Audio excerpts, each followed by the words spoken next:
Hello students, a very good morning to all of you. Welcome to my channel Shipra classes. आज हम discuss करेंगे CDP का एक new topic gene पियाजे की theory, gene Piaget's theory. Very important topic for CDP and exam point of view also. तो who is Jean पियाजे and gene पियाजे ने क्या थ्योरी दी थी और उनके क्या कुछ की पॉइंट्स हैं जो एग्ज़ाम पॉइंट ऑफ व्यू से बहुत इंपॉर्टेंट रहते हैं. तो आज हम चलिए वो डिस्कस करते हैं. फिर कल हम इनसे रिलेटेड लास्ट ईयर के PYQs करेंगे जो एग्जाम्स में आए हुए हैं. Jean Piaget's theory. जीन पियाजे कौन थे? एक स्विस साइकोलॉजिस्ट थे. हु इज़ जीन पियाजे? जीन पियाजे स्विस साइकोलॉजिस्ट. उन्होंने कौन सी थ्योरी दी है? कॉग्निटिव डेवलपमेंट की थ्योरी दी है. जीन पियाजे कॉग्निटिव डेवलपमेंट आज हम डिस्कस करेंगे. जीन पियाजे का संज्ञानात्मक विकास. संज्ञान व्हाट इज़ संज्ञान, व्हाट इज़ कॉग्निटिव. कॉग्निटिव का मीन्स क्या होता है? सबसे पहले तो आपको ये पता होना चाहिए. कॉग्निटिव का मीन्स होता है मेंटल स्किल्स, जो आपकी थिंकिंग पावर है, आपकी प्रॉब्लम सॉल्विंग है, रीजनिंग है, डिसीजन मेकिंग है, मेमोरी है. मीन्स ये सब चीज़ें जो कहीं ना कहीं कनेक्ट है ब्रेन से, mentally. Imagination, perception, attention. Perception means how to perceive anything, कि अगर आपको कुछ बताया जाए, कुछ दिखाया जाए, तो आप कैसे उसको परसीव करते हो, कैसे आप उसको ग्रहण करते हो. How to perceive. इमेजिनेशन, कि किसी भी चीज़ को देख के आप क्या इमेजिनेशन क्रिएट कर सकते हो. अटेंशन, मेंटल स्किल्स, थिंकिंग, वो भी माइंड से रिलेटेड हुआ. Problem solving, reasoning, decision making and memory. ऐसे ही और भी बहुत सारे टर्म्स हैं जो कॉग्निटिव को डिफाइन करते हैं. तो कॉग्निटिव को हिंदी में हम बोलते हैं संज्ञान. The process of knowing and acquiring knowledge is known as cognition. Cognition का मीनिंग क्या हुआ?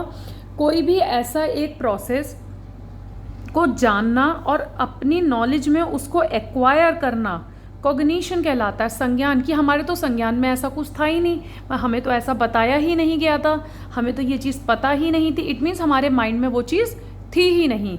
तो कहीं ना कहीं ये सारे टर्म्स माइंड से रिलेटेड कर रहते हैं.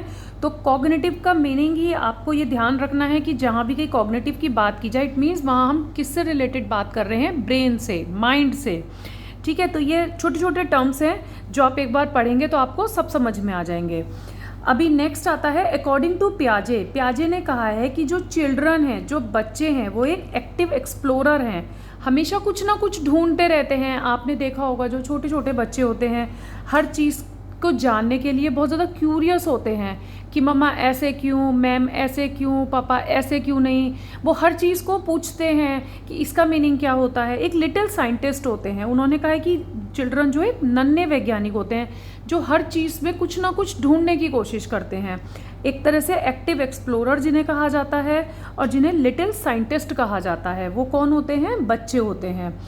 अब उन्होंने एक वर्ड और इंट्रोड्यूस किया था अपनी कॉग्निटिव डेवलपमेंट में, स्कीमा. स्कीमा होती है पॉकेट ऑफ इंफॉर्मेशन. अगर हम इसको इन शॉर्ट बोलें तो वो होता है पॉकेट ऑफ इंफॉर्मेशन. मीन्स कि आपकी पॉकेट में कितनी जानकारी है, क्या इंफॉर्मेशन है. मेंटल स्ट्रक्चर, कि अगर आपसे कहा जाए कि लाइक किसी भी चीज़ के बारे में पूछा जाए कि काऊ कैसी दिखती है, तो आपके दिमाग में काऊ की इमेज बनी हुई है कि हाँ काऊ कैसी दिखती है. तो आपके माइंड में वो आपकी स्कीमा में वो इन्फॉर्मेशन ऑलरेडी बिल्ड हो चुकी है. Basic building block of mind. आपके माइंड में जो मेंटली इंफॉर्मेशन बिल्ड हो चुकी है वो कहलाई जाती है स्कीमा. एग्जिस्टिंग नॉलेज, जो आपकी नॉलेज में एग्जिस्ट है, आप जानते हैं, किसी भी चीज़ को देखकर आप पहचान जाते हैं कि हाँ इसे टीवी बोलते हैं, इसे फ़ैन बोलते हैं. तो वो क्या होती है? आपकी एग्जिस्टिंग नॉलेज होती है. जो आपकी पॉकेट में इंफॉर्मेशन इकट्ठी हो चुकी है उसे हम कहीं ना कहीं कहते हैं स्कीमा. स्कीमा को इंग्लिश में भी स्कीमा ही बोलते हैं और हिंदी में भी स्कीमा ही बोलते हैं. अब अकॉर्डिंग टू पियाजे, children think differently from adults, not in quantity but in quality.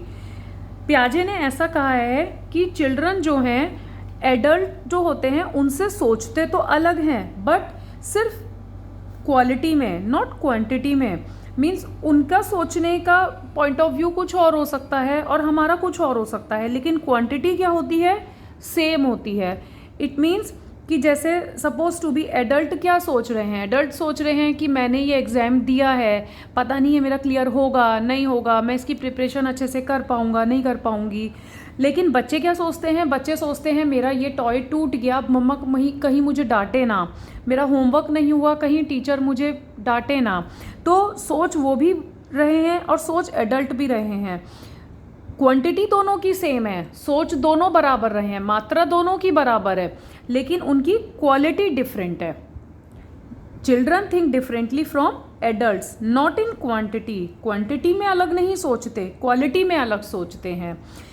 बड़े सोचते हैं जॉब का इशू होता है, करियर का इशू होता है, मैरिज का इशू होता है, लेकिन बच्चों की लाइफ में तो ये इश्यूज़ नहीं है। बच्चों की लाइफ में क्या है, बच्चों ने होमवर्क नहीं किया है, बच्चों ने खाना नहीं खाया है, बच्चों का टॉय टूट गया है, तो उनसे कुछ गलती हो गई है, तो वो सोचते हैं कहीं हमारी डांट ना पड़े। तो सोच वो भी वही रहे हैं, वो भी उस कंडीशन से गुजर रहे हैं जिस कंडीशन से एडल्ट गुजर रहे हैं।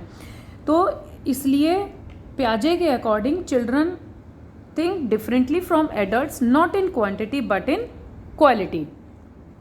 नेक्स्ट, जीन पियाजे ने कॉग्निटिव डेवलपमेंट की 4 स्टेजेस दी हैं, SPCF, जिसे आप याद रख सकते हैं SPCF से। अब ये 4 स्टेजेस कौन कौन सी हैं, sensory motor, pre operational, concrete and functional. इससे क्वेश्चंस एग्जाम में आते हैं कि what is the age of sensory motor children, कि जो सेंसरी मोटर में बच्चे होते हैं उनकी क्या एज होती है। तो 0 से 2 ईयर्स तक के बच्चे जो आते हैं वो सेंसरी मोटर में आते हैं, मीन्स जो सेंसेस के थ्रू समझना शुरू कर रहे हैं, छूकर पता कर लेते हैं कि हाँ ये क्या चीज़ हो सकती है। सेंसेस के थ्रू जब हम बात करें तो वो 0 to 2 ईयर्स में बच्चे आते हैं।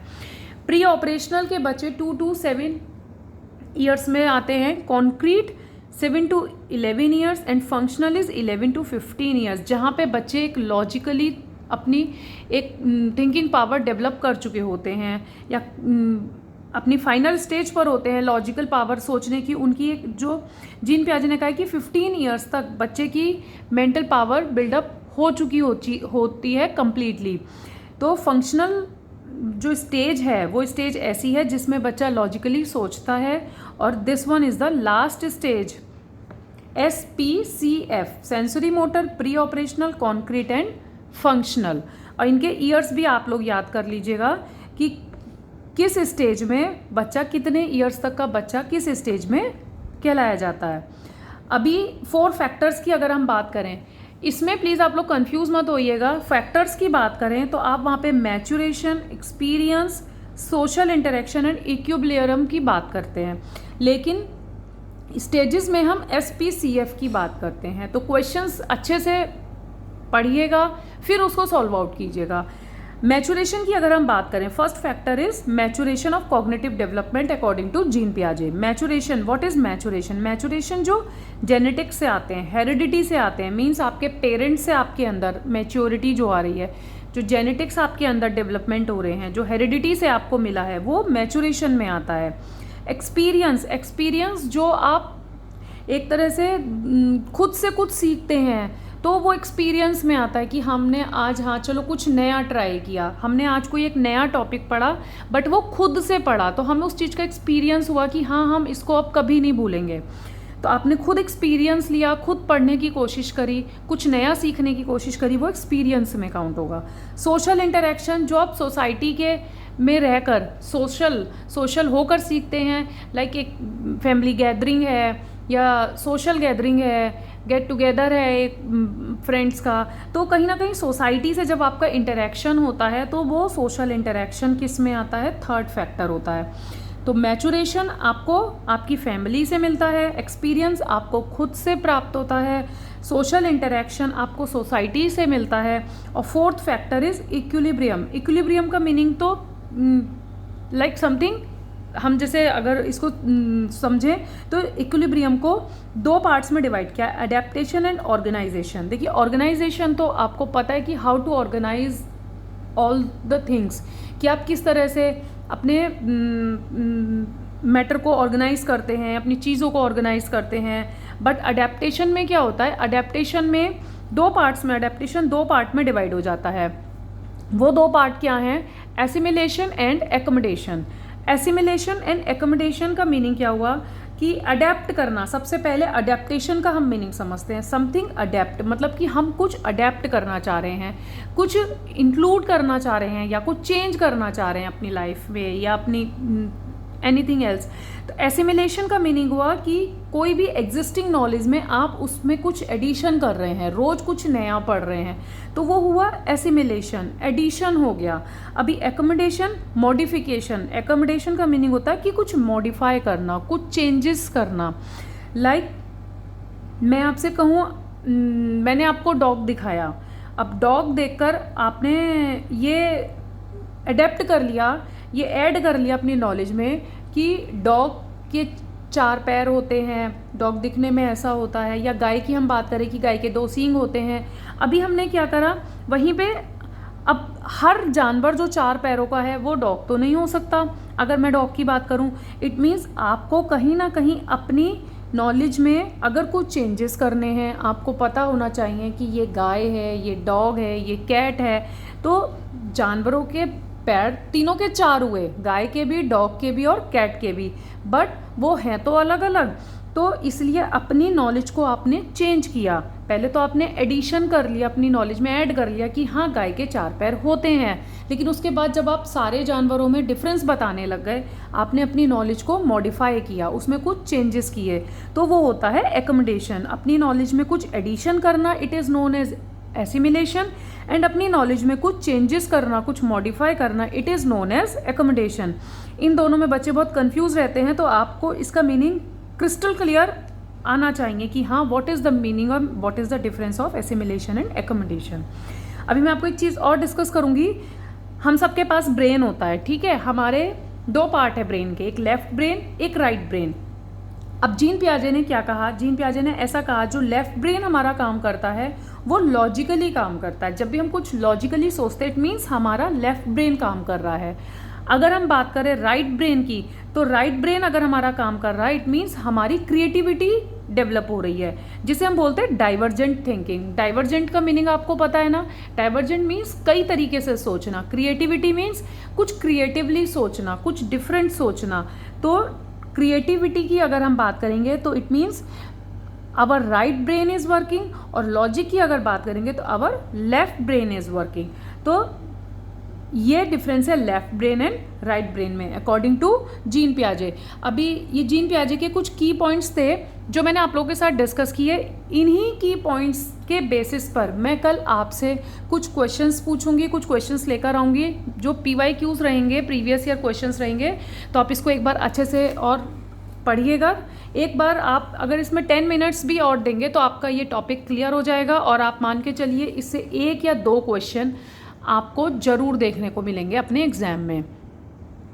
देन अगर आपको आज की वीडियो पसंद आई हो तो प्लीज़ लाइक कीजिए, शेयर कीजिए एंड सब्सक्राइब कीजिए।